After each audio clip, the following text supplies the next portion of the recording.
welcome to Wellness Wednesday. I'm coming to you a little late today because I had a luncheon I had to go for our San Miguel student who's so wonderful and is in the other room helping us out as we speak. Anyway, I did want to come on today though. I have a story for you. Just wait, I'm going to get there. But first I have to start somewhere else. I thought about what was I going to talk about today, like mentioning that it's Administrative Assistance Day, so make sure to say you love your administrative assistants and all those good things. But yesterday was the 14th anniversary of a big goal of mine. And I thought, you know what, I'm going to talk a little bit about that actually, because, I talk about me a lot.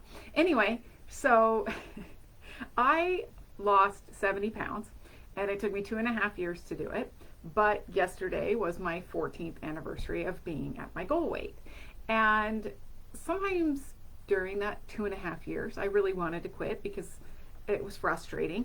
I often tell the story that it actually took me 6 months to lose the last 5 pounds. So, it was very slow going, especially towards the end. And I know we hear all the radio ads and the TV ads, and we see things in magazines, and maybe you even know someone who lost weight really, really quickly. But we hear all the time that you can do it overnight, poof, like that. And maybe you can. Now, whether that stays that way, I don't know. That's up to you. But I have found that for me, again, losing weight slowly, it was easier to keep it off because it was baby steps. It was small things that I learned. Literally, you guys, I'm not kidding when I say I stopped eating French fries with every meal.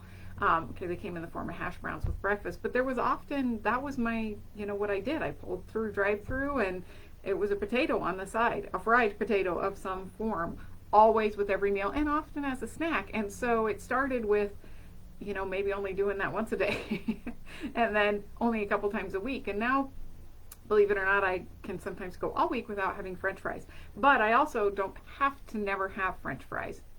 Yeah, that sort of made sense. Hopefully it made sense. It's not that I've cut them out. I've just learned how to incorporate them in my life a little differently. It was a small step. But it's that way, honestly, with any goal. If you have an exercise goal, you don't decide to run a marathon and go out and run the marathon.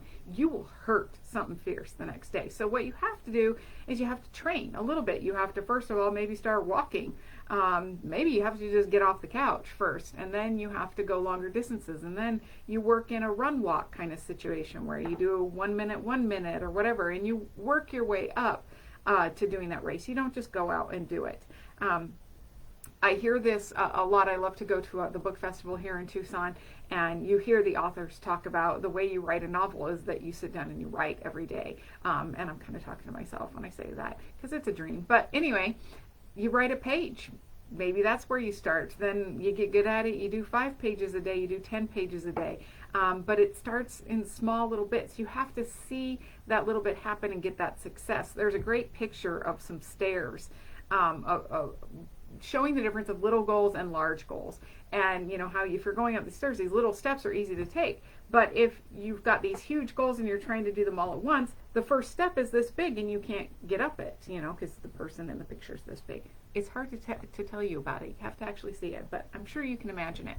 But when the step is 5 times your size, you're not going to get up that step. You got to do little ones along the way. So whatever goals you've been kind of thinking of, maybe it's a health and wellness goal. Maybe you want to eat a little healthier. Start by incorporating 1 fruit or vegetable with every single meal. Maybe you want to drink more water, but you're not great at it. I am great at drinking filtered water in the morning. I filter it through a very special Colombian filter. For those of you, some of you call it coffee.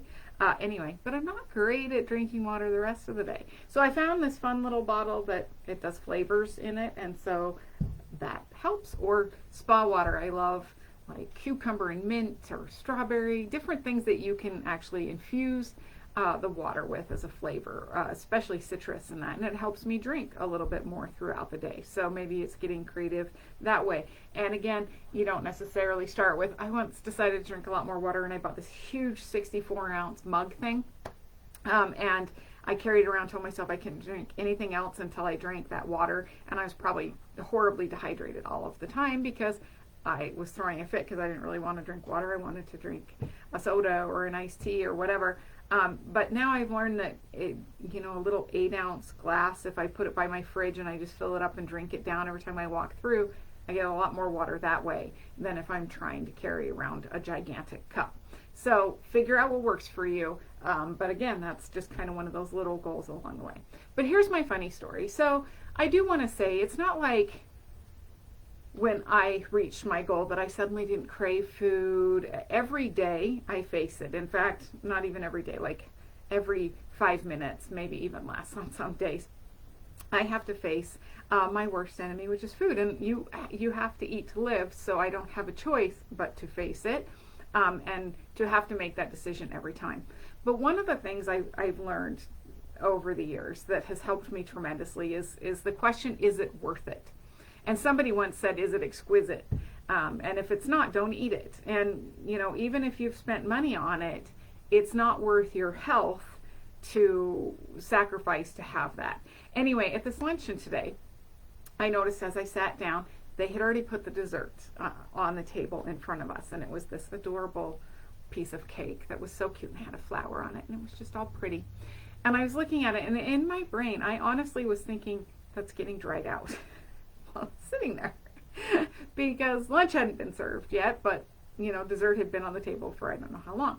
So they did a wonderful, very nice grilled chicken, some mashed potatoes and green beans. So it was awesome. Very lovely meal. But then it came time for dessert, and I took a bite of the cake, and it was had a little, you know, crust on it. It was a little dry.